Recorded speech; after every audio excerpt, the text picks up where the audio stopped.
आज हम important question ले रहे हैं कॉर्पोरेट अकाउंटिंग के 2022 के लिए। बहुत ही इंपॉर्टेंट है। अगर आप ये कर लेते हैं तो ये मान लो कि आपके परसेंटेज सुपीरियर रहेंगे। पास होना तो निश्चित है ही।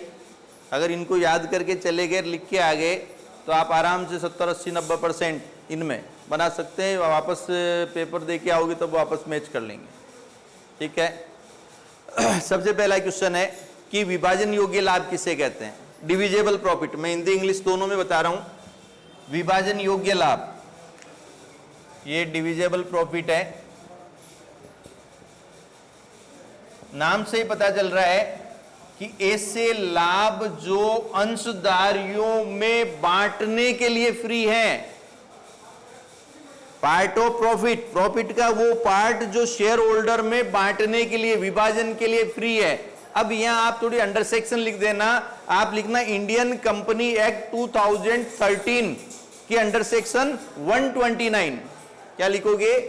इंडियन कंपनी एक्ट 2013 की अंडर सेक्शन 129 के अनुसार, ठीक है, निकाले गए लाभ।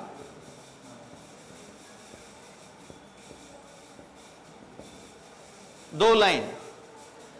ऐसे लाभ जो अंशधारियों में विभाजन के लिए हैं, ऐसे लाभ जो अंशधारियों में विभाजन के लिए उपलब्ध हैं, जिनकी गणना भारतीय कंपनी अधिनियम 2013 की अंडर सेक्शन 129 के अनुसार की गई है। याद हो गया क्या? ऐसे प्रॉफिट जो कंपनी के अंशधारियों को बांटने के लिए उपलब्ध है, अवेलेबल फॉर डिस्ट्रीब्यूशन, जिसकी कैलकुलेशन किसके आधार पर की गई है? इंडियन कंपनी एक्ट 2013 की under section 129।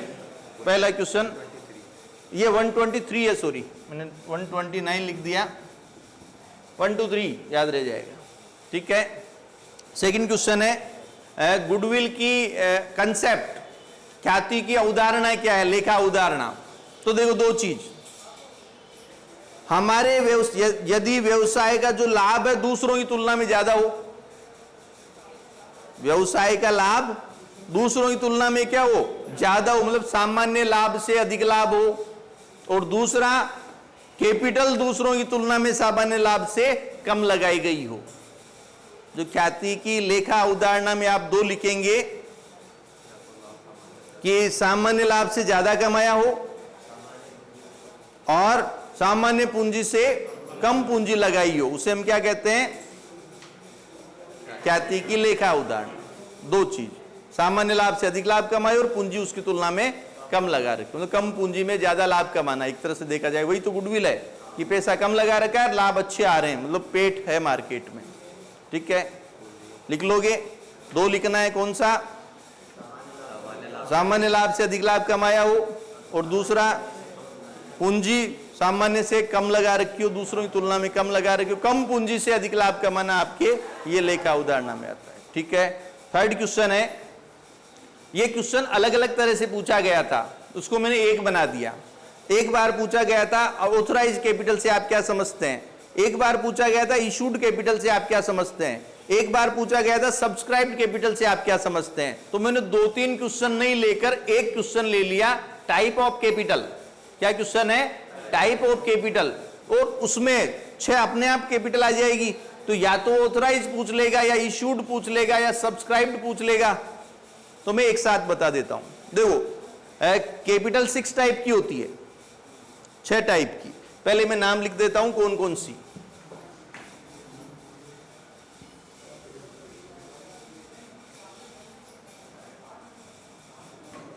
Authorised capital, authorised capital, इसे हम कहेंगे अधिकृत पूंजी, authorised capital. Issued capital, sorry पहला ऑथोराइज्ड कैपिटल, दूसरा है इश्यूड कैपिटल।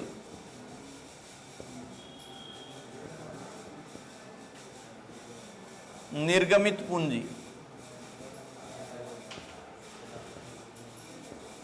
तीसरा है सब्सक्राइब्ड कैपिटल,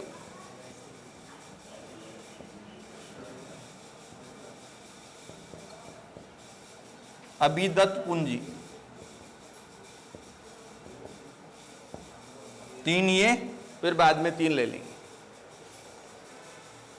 कंपनी अधिनियम में पार्षद सीमा नियम, memorandum of association, memorandum of association के कैपिटल क्लोज में जो कैपिटल लिखी हुई है, जब पार्षद सीमा नियम बनाते हैं, आपको पता हो नहीं पता तो कोई बात नहीं, आज ध्यान रख लेना है कि कंपनी की जब स्थापना करते हैं उस टाइम पार्षद सीमा नियम, अंतर नियम, आर्टिकल वगैरह बनाए जाते हैं जो 11th-12th की बीएस में थे, कोई बात नहीं।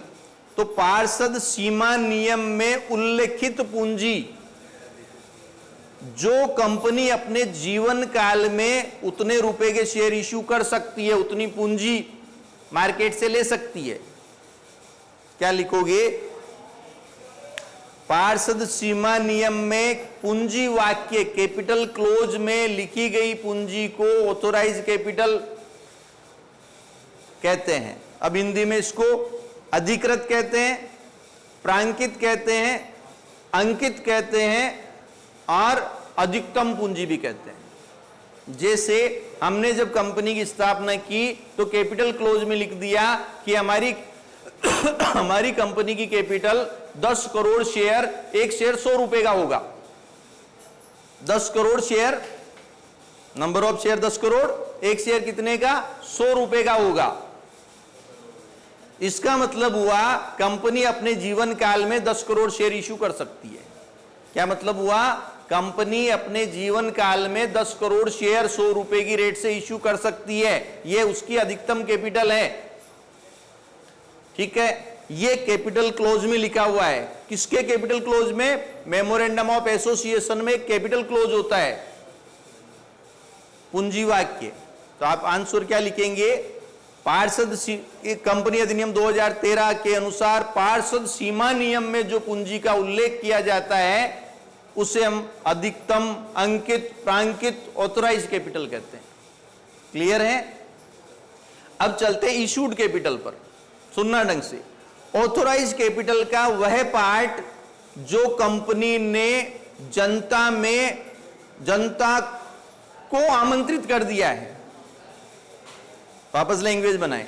ऑथोराइज कैपिटल का वह पार्ट जो कंपनी ने जनता में इश्यू करने के लिए जनता को आमंत्रित कर दिया है, कितने शेयर आप खरीद सकते हैं, उसे हम कहते हैं इशूड कैपिटल। जैसे हमने कितना 1 करोड़ शेयर रखे थे या 10 करोड़?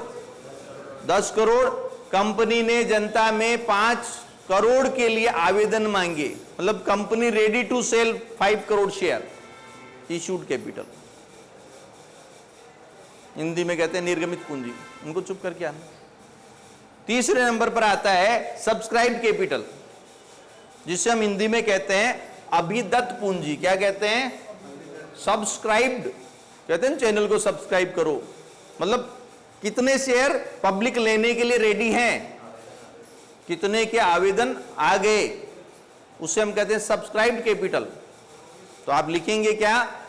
इशूड कैपिटल का वो पार्ट जिसके लिए जनता आवेदन कर चुकी है उसे हम कहते हैं सब्सक्राइब्ड कैपिटल। मान लो 5 करोड़ शेयर इश्यू किए तो हो सकता है पूरे 5 करोड़ के लिए अप्लाई आ जाए, हो सकता है 4.5 करोड़ के आए, हो सकता है 4 करोड़ के लिए आए, हो सकता है 6 के लिए आ जाए, लेकिन 5 से ज्यादा हम दे नहीं सकते। तो आपके सब्सक्राइब कैपिटल कहलाती है, अभिदत्त पूंजी कहलाती है। अब कॉल्ड अप नाम से पता चल रहा है मांगी गई पूंजी। जो कंपनी ने जनता से रुपए मांग लिए हैं शेयर के बदले, अभिदत्त पूंजी का वह भाग, सब्सक्राइब कैपिटल का वह पार्ट जो कंपनी ने जनता से रुपए मांग लिए हैं, उसे क्या कहते हैं? Called up capital. टोटल जो भी मांग लिए आज तक, application, allotment, first call, second call, जो भी मांग लिए हैं, एक शेयर 100 रुपए का है, पूरे 100 मांग लिए तो number of subscribe share into 100 कर देंगे। मान लो जनता से 4 करोड़ की एप्लीकेशन आई, 5 की आई, मान लो 5 करोड़ की, एक शेयर पर 80 मांग लिए तो 5 करोड़ इंटू 80 कर देंगे। एक शेयर पर 70 मांगे तो 5 करोड़ इंटू 70 कर देंगे। एक शेयर पर 100 मांग लिए तो 5 करोड़ इंटू 100 कर देंगे। वो क्या कहलाएगी? कॉल्ड अप कैपिटल कहलाएगी। क्या कहलाएगी? मांगी गई पूंजी, कॉल्ड अप कैपिटल।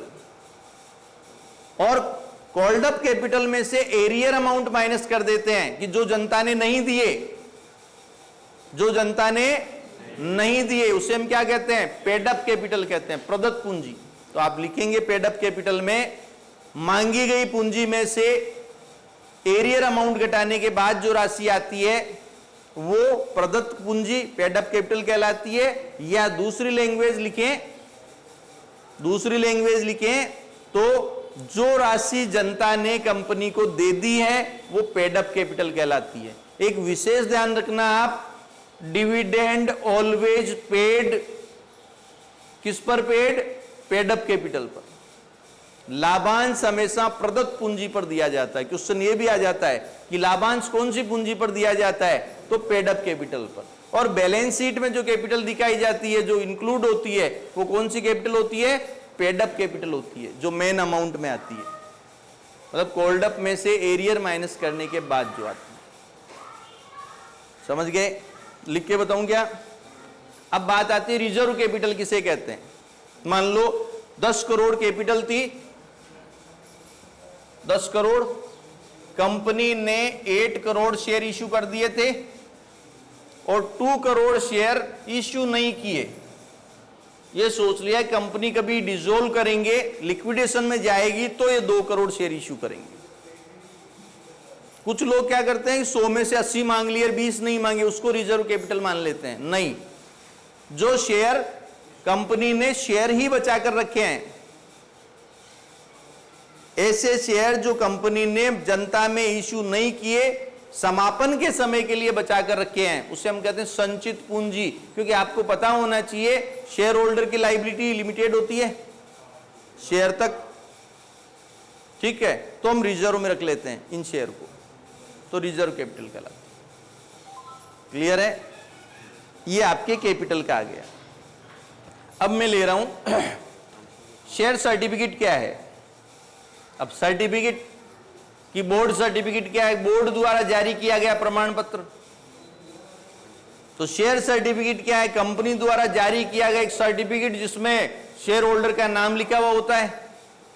एक कंपनी द्वारा जारी किया गया सर्टिफिकेट जिसमें शेयर होल्डर का नाम लिखा होता है, शेयर होल्डर का एड्रेस होता है, शेयर की संख्या होती है और कंपनी की सील होती है, उसे हम कहते हैं शेयर सर्टिफिकेट। समझ गए? आ सकता है ये शेयर सर्टिफिकेट वाला।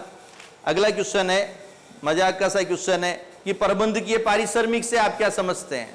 नहीं, प्रबंधकों को दिया जाने वाला पारिश्रमिक प्रबंधकीय पारिश्रमिक कहलाता है। इंग्लिश में बताऊं, remuneration given to manager non as managerial remuneration. Manager को दिया जाने वाला रेम्युनरेशन मैनेजरियल रेम्युनरेशन कहलाता है। अब प्रबंधकों में आते कौन है? तो प्रबंधक आते हैं, प्रबंध संचालक आते हैं, अंशकालिक संचालक आते हैं, पूर्णकालिक संचालक आते हैं।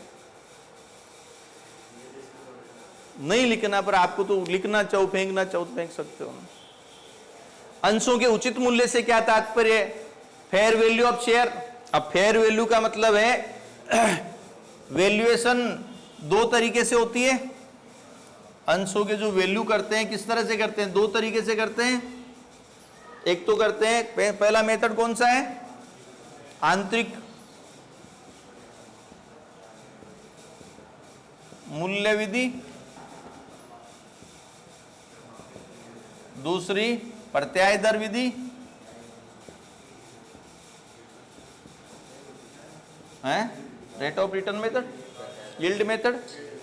ठीक है, तो हम क्या करते हैं, एक तो मेथड ये है, इसे हम नेट एसेट्स मेथड भी कहते हैं, इसको नेट यील्ड मेथड कहते हैं। तो दोनों से जो निकालते हैं, दोनों को जोड़कर 2 का भाग दे देते हैं, तो न इसकी रखी न इसकी रखी, तो फेयर वैल्यू बराबर क्या करते हैं? फेयर वैल्यू ऑफ शेयर बराबर value of share net assets method से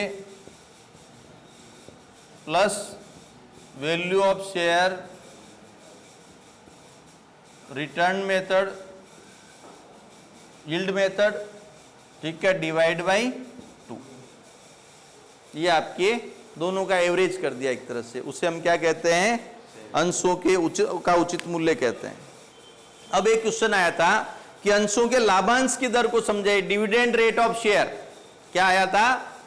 डिविडेंड रेट ऑफ शेयर। अब मैं पहले इसका फॉर्मूला लिखता हूं, फिर आप इसको लैंग्वेज में कन्वर्ट कर देना। डिविडेंड रेट, तो amount of dividend divide by share capital, और रेट आया तो इंटू 100। डिविडेंड रेट से आप क्या समझते हैं? तो आप लिखेंगे कि अंशधारियों को दिए गए लाभांश को पूंजी के प्रतिशत में लिखना। अंशधारियों को दिए गए लाभांश को पूंजी के प्रतिशत में, कैपिटल के परसेंटेज में लिखना डिविडेंड रेट कहलाता है। अरे भाई, हमने अंशधारियों को लाभांश दिया, मान लो 5 लाख, कैपिटल है 1 करोड़। देखो, amount of dividend, amount of dividend ये है 5 लाख। आपके इक्विटी शेयर कैपिटल दे रखी है 1 करोड़, ठीक है। अमाउंट ऑफ डिविडेंड 5 लाख है और इक्विटी शेयर कैपिटल दे रखी है 1 करोड़। अब मैं कहूं डिविडेंड रेट 5%, तो क्या है डिविडेंड रेट? मैं क्या करूंगा, 5 लाख डिविडेंड दे रहा हूं कितनी कैपिटल पर? 1 करोड़ पर, इंटू 100, तो डिविडेंड रेट क्या आ गई? 5%। इसको लैंग्वेज में कन्वर्ट कर दो कि अंशधारियों को दिए गए लाभांश को शेयर कैपिटल के परसेंटेज में लिखना। क्लियर है? देख लेना एक बार। स्वेट इक्विटी शेयर किसे कहते हैं? देखो, स्वेट इक्विटी शेयर आपके अंडर सेक्शन 54 के अनुसार, कंपनी एक्ट 2013 की अंडर सेक्शन 54 के अनुसार स्वेट इक्विटी शेयर से जो तात्पर्य है, कंपनी के कर्मचारियों को दिए जाने वाले अंश नगद के बदले डिस्काउंट पर या 8 पार पर। किस पर? हाँ, स्वेट इक्विटी शेयर ऐसे शेयर है जिनको डिस्काउंट पर इश्यू किया जा सकता है। क्वेश्चन ये भी आ सकता है कि कंपनी के कौन से शेयर को आप डिस्काउंट पर कर सकते हो, क्योंकि नए एक्ट के अनुसार डिस्काउंट पर इश्यू करना बंद कर दिया। लेकिन स्वेट इक्विटी शेयर, क्योंकि कंपनी अपने कर्मचारियों को दे रही है, तो कर्मचारियों के लिए कुछ फायदा करेगी, तभी तो उनका मोटिवेशन होगा, तभी तो कर्मचारी अपने आप वहां अच्छा काम करेंगे। तो एक तरह से स्वेट इक्विटी शेयर कौन से शेयर होते हैं? ऐसे शेयर जो कंपनी द्वारा अपने कर्मचारियों को नगद के बदले या प्रतिफल के बदले, ठीक है, डिस्काउंट पर या 8 पार पर दिए जाते हैं। तो क्या याद रखोगे? अंडर सेक्शन 54 किसको दिए जाते हैं? कर्मचारियों को। किसके बदले? नगद या कंसिडरेशन के बदले। किस पर? डिस्काउंट पर या 8 पार पर। उसे हम क्या कहते हैं? Sweat equity share. हाँ, कुछ बोलना चाह रहा तो बोल जा, ठीक है। इसके बाद आपके और क्वेश्चन है,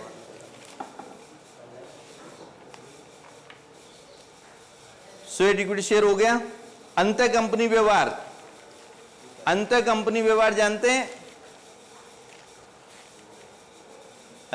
जो अमलगमेशन होता है उसमें 2 कंपनियां होती है, एक तो होती है ट्रांसफरर कंपनी, एक होती है ट्रांसफरी कंपनी, मतलब हस्तांतरित, और एक होती है कौन सी होती है? एक तो हस्तांतरित हो गई और दूसरी हस्तांतरी नहीं, पर वहां कंपनी का नाम लिखना पड़ेगा ना। हस्तांतरण कंपनी और हस्तांतरी कंपनी होती है। एक तो होती है हस्तांतरण कंपनी, दूसरी होती है हस्तांतरित कंपनी। इन दोनों के मध्य जो व्यवहार होते हैं उसे हम क्या कहते हैं? अंतर कंपनी व्यवहार कहते हैं। जैसे एक कंपनी के डेटर दूसरे के क्रेडिटर हैं, एक कंपनी ने लोन दिया दूसरे ने लिया, एक ने बीआर दिए दूसरे के वो बीपी है, एक ने माल बेचा वो उसके दूसरे के पास पड़ा है। तो 2 कंपनियों के मध्य जो लेन देन होते हैं उसे हम क्या कहते हैं? अंतर कंपनी व्यवहार। लेकिन कंपनी में रिलेशन कौन सा होना चाहिए? बायर और सेलर का होना चाहिए। ऐसे तो हर जगह हम किसी न किसी से व्यवहार करते ही हैं। इसे हम क्या कहेंगे? अंतर कंपनी व्यवहार। ट्रांसफरर और ट्रांसफरी कंपनी के बीच के जो ट्रांजैक्शन होते हैं उसे हम अंतर कंपनी व्यवहार कहते हैं। अगला क्वेश्चन है, पारित में करवा दिया। देखो, 20 सूची निकालना। अंशधारियों की 20 सूची देखिए। B list of share holder, अंशधारियों की बी सूची। जैसे कंपनी का आज समापन हो रहा है, जैसे कंपनी का आज समापन हो रहा है और आज से 1 साल पहले जिन अंशधारियों की सदस्यता हमने समाप्त कर दी थी, कंपनी के समापन के 1 साल के पहले, हाँ 1 वर्ष के अंदर, 1 साल के अंदर है, ठीक है, 1 साल के पहले, अंदर नहीं, जिन अंशधारियों की सदस्यता समाप्त कर दी थी उनको हम बी शेयर होल्डर, एक तो ए कैटेगरी के शेयर होल्डर जो अभी भी शेयर होल्डर हैं, जिनकी 1 वर्ष के पूर्व हमने सदस्यता समाप्त कर दी, वो कौन से हो गए? बी कैटेगरी के शेयर होल्डर हो गए। आप क्या लिखेंगे? ऐसे शेयर होल्डर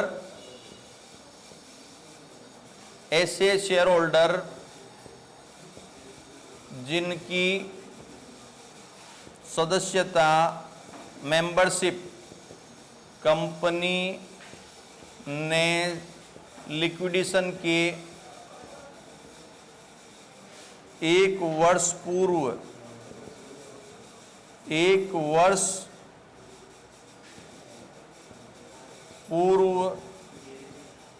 समाप्त कर दी हो, ऐसे शेयर होल्डर जिनकी सदस्यता कंपनी लिक्विडेशन के 1 साल के पहले ही समाप्त कर दी, 1 साल पहले समाप्त कर दी, उसे हम बी कैटेगरी के शेयर होल्डर कहते हैं। वो बात की बात है, अभी अपने क्वेश्चन एग्जाम 27 को सामने है ना, ठीक है।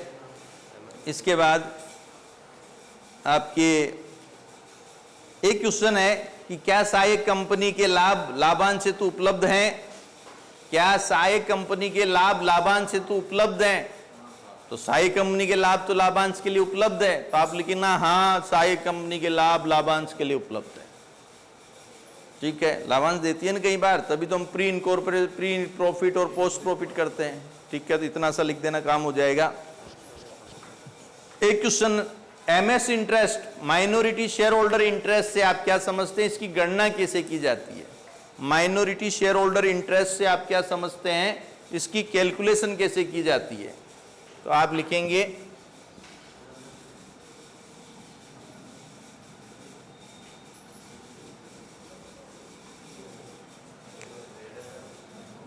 चलने दे, एमएस इंटरेस्ट, यहां समझना एक बार,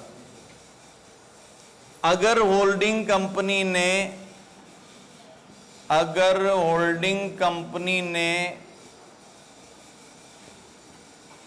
100% शेयर नहीं खरीदे हैं,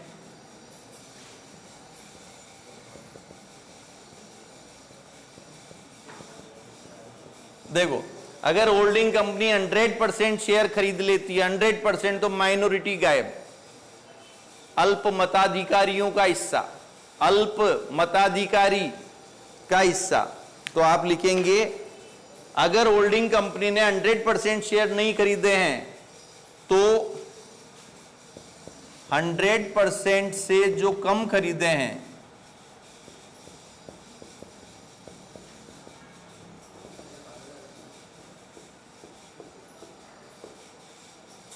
अर्थात जो शेयर नहीं खरीदे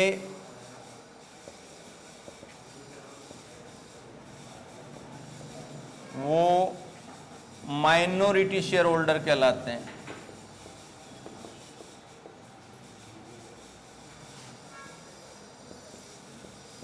जितने शेयर नहीं खरीदे वो माइनॉरिटी शेयर होल्डर कहलाते हैं, उनका जो हिस्सा होता है वो माइनॉरिटी शेयर होल्डर इंटरेस्ट कहलाता है।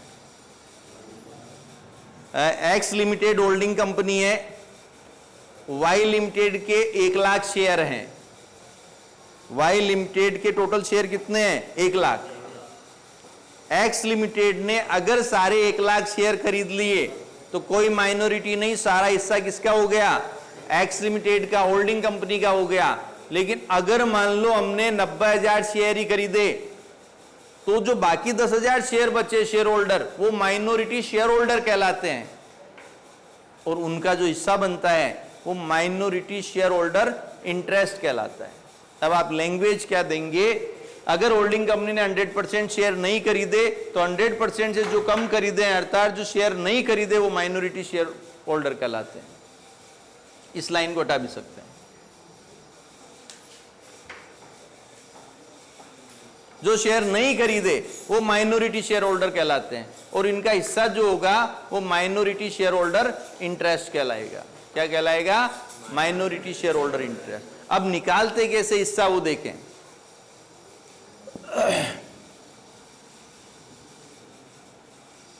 कैसे निकालते हो देखिए, ये आप थोड़ी देर के लिए वो चैप्टर पढ़ लेते हैं, माइनॉरिटी शेयर होल्डर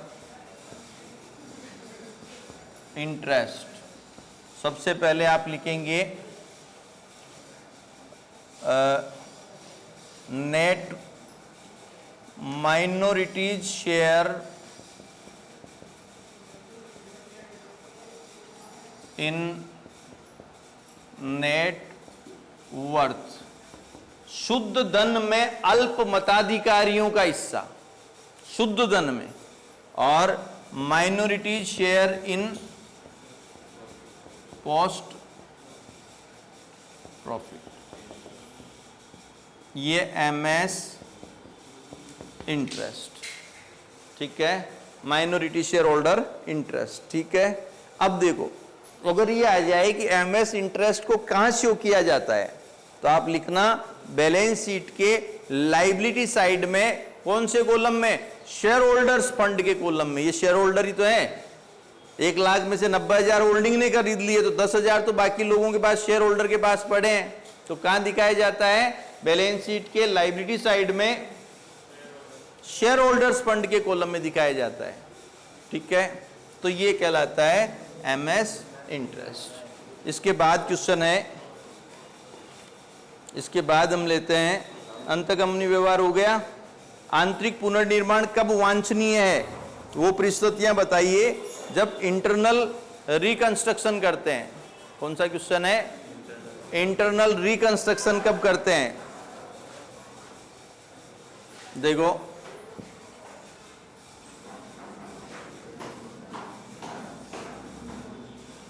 आंतरिक पुनर्निर्माण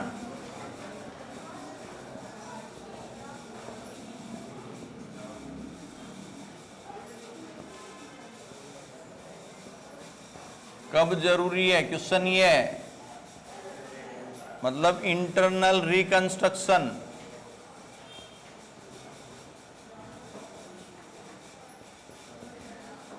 तो 2 कारण बता रहा हूं मैं। अगर कंपनी की जो कैपिटल हो टिपिकल हो गई हो, टिपिकल का मतलब हो गया कंपनी की कैपिटल बहुत ज्यादा हो गई, अस्त व्यस्त हो गई, उसको सरल करना जरूरी है। पूंजी संरचना जटिल हो गई हो, और दूसरा है जब कंपनी के फेस वैल्यू में परिवर्तन करना जरूरी हो, जब कंपनी के अंकित मूल्य में परिवर्तन करना जरूरी हो। देखो कैपिटल स्ट्रक्चर जटिल हो गया हो, इतना सा लिख देना। जब कंपनी की पूंजी संरचना जटिल हो गई हो, उसे सरल और सुविधाजनक बनानी हो। दूसरा लिख देना कंपनी का अंकित मूल्य में, फेस वैल्यू में परिवर्तन करना जरूरी हो गया हो। बोल जा वो समझाने का प्रैक्टिकल का था, नहीं वो तो कुछ नहीं आए तो लिखना ही है। बाकी कैपिटल स्ट्रक्चर जटिल होने का मतलब वही होता है। और फेस वैल्यू चेंज क्यों करेंगे? कोई न कोई दिक्कत आई है ना, तो आप 2 लिख देना, ज्यादा उलझना मत। क्या लिखोगे? कैपिटल स्ट्रक्चर जटिल हो गया हो, उससे सरल और सुगम करना हो, फेस वैल्यू में परिवर्तन करना हो, तो आपके क्या करेंगे? इंटरनल रिकंस्ट्रक्शन कर लेंगे। ठीक है, फिर आपके छोटे के अंदर और क्वेश्चन मैंने बना रखे हैं। देखो इंटरनल वाला बता दिया आपको, विभाजन योग्य लाभ बता दिया, आंतरिक पुनर्निर्माण हो गया, एक कंपनी दूसरी कंपनी की सहायक कंपनी मानी जाती है। आता है अंशों के समेकन से आप क्या समझते हैं? वो होता है जो मेरे पास शेयर है 5-5 रुपए के कर लिए मैंने, अब उसकी फेस वैल्यू में 100 करना चाहता हूं, तो कंपनी अपने शेयर की फेस वैल्यू जो छोटी छोटी है उसको बड़ी करना चाह रही है, इसलिए वो 5-5 वाले जमा करके बड़ी वाले इश्यू कर देते, जैसे 10-10 के नोट लेकर 100 का नोट देना। हाँ, उसमें कोई पैसों का लेन देन नहीं होता है, उसमें क्या संख्या चेंज होती है। मेरे पास 10-10 के 10 नोट है, इसके पास 100 का एक नोट है, मैं 100 का नोट करना चाह रहा हूं, तो मैं 10-10 के इसको 10 देकर 100 का एक ले लेता हूं। तो ये कंपनी द्वारा अपनी शेयर की फेस वैल्यू बढ़ाना, पर शेयर की वैल्यू बढ़ाना, उसे हम कहते हैं कंपनी का समेकन। कई बार जैसे हमें क्या कहीं दूर जा रहे हैं, फिर वो बाहर का एग्जाम्पल हो जाएगा, कंपनी के समेकन में इतना ही लिख देना आप, ठीक है।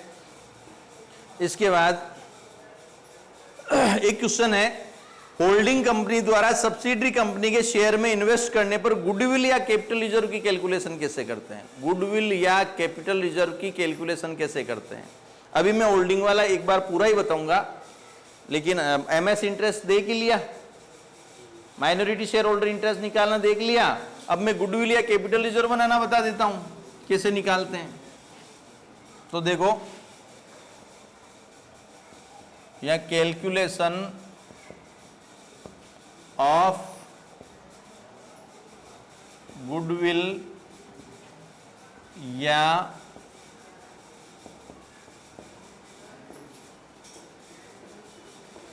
Capital reserve, calculation of goodwill या कैपिटल रिजर्व, ठीक है। इसमें आप लिखेंगे यहां पर सबसे पहले आपने इन्वेस्टमेंट कितना किया, इन्वेस्टमेंट लिख देंगे, इसमें से लेस करेंगे इंटरिम डिविडेंड को। अगर मान लो इंटरिम डिविडेंड में होल्डिंग कंपनी का हिस्सा फोकट का मिल गया ना,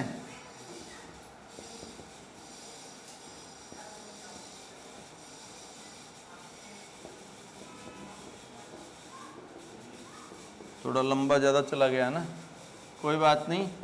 पहले आप लिख लेंगे इन्वेस्टमेंट, फिर आपको इंटरिम डिविडेंड में होल्डिंग कंपनी, इंटरिम डिविडेंड पुरानी कमाई मिल गई तो हमारी इन्वेस्टमेंट की लागत तो कम होगी ना, तो ये घटा लेंगे। फिर आप यहाँ इसको नेट अमाउंट लिख लेंगे, फिर नेट वर्थ में होल्डिंग कंपनी का हिस्सा,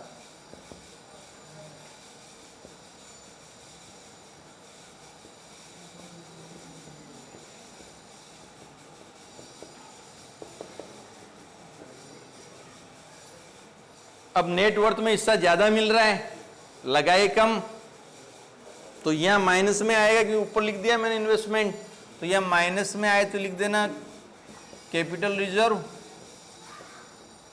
और इन्वेस्टमेंट ज्यादा है प्लस में आए तो क्या लिख देंगे, गुडविल। वापस सुनो, सबसे पहले ऊपर लिखना कैलकुलेशन ऑफ गुडविल और capital reserve, consolidated balance sheet पे आ गया मैं।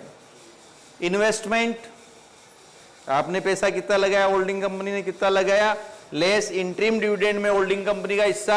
अगर मान लो इंटरिम डिविडेंड मिला है, पुराना मिला है तो फोकट का मिला है, फ्री का मिला है तो लागत कम होगी, ठीक है। और फिर नेटवर्थ में होल्डिंग कंपनी का हिस्सा लिख देंगे, घटाएंगे, अगर माइनस में आए तो कैपिटल रिजर्व, मतलब हिस्सा ज्यादा है तो फायदा हुआ, फायदा हुआ तो कैपिटल रिजर्व, और प्लस में आ गया गुडविल। गुडविल है तो बैलेंस शीट में एसेट्स में लिखेंगे, और कैपिटल रिजर्व है तो बैलेंस शीट में लायबिलिटी में लिख देंगे। समझ में आ रहा है क्या? जहां नहीं आए मुझे बता देना। अंशों का प्रीमियम पर निर्गमन क्या होता है? तो आप जानते हैं अंकित मूल्य से अधिक में इश्यू करना। एक कंपनी द्वारा अपने अंशों को अंकित मूल्य से फेस वैल्यू से ज्यादा में इश्यू करना क्या कहलाता है? प्रीमियम पर इश्यू कहलाता है। कंपनी द्वारा अपने शेयर को फेस वैल्यू से ज्यादा में इश्यू करना प्रीमियम पर निर्गमन कहलाता है, और फेस वैल्यू पर इश्यू करना एट पार सममूल्य पर निर्गमन कहलाता है, और डिस्काउंट पर निर्गमन नहीं करती अकॉर्डिंग टू न्यू एक्ट। कौन से शेयर को डिस्काउंट पर इश्यू कर सकती है? कौन से शेयर को डिस्काउंट पर इश्यू करती है? स्वेट इक्विटी शेयर को। किस पर इश्यू करती है? स्वेट इक्विटी शेयर किसको दिए जाते हैं? कर्मचारियों को दिए जाते हैं। किसके बदले? नगद या प्रतिफल के बदले दिए जाते हैं। याद हो गया क्या? बिल्कुल, ऐसे हम बहुत अच्छे परसेंटेज बना लेंगे।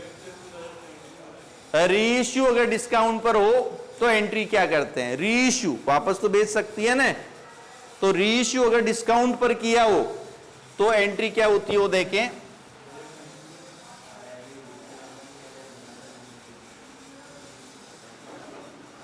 ये आपके रीइश्यू की एंट्री। बैंक अकाउंट डेबिट, रुपए आएंगे, बैंक अकाउंट डेबिट, ठीक है, टू शेयर कैपिटल, या फेस वैल्यू लिखते हैं या जितने आए वो लिखते हैं। अब कम आए, डिस्काउंट का मतलब कम आए, कम आए तो हम कहां से लेंगे? शेयर फॉरफिटेड से लेंगे। कहां से लेंगे? शेयर फॉरफिटेड से लेंगे हम। ये डिस्काउंट पर इश्यू करने की। अगर वो प्रीमियम की पूछ ले, किसकी पूछ ले? कि शेयर को प्रीमियम पर इश्यू करने पर, तो bank account debit to share capital to security premium. क्या करेंगे? Bank account debit to share capital to security premium.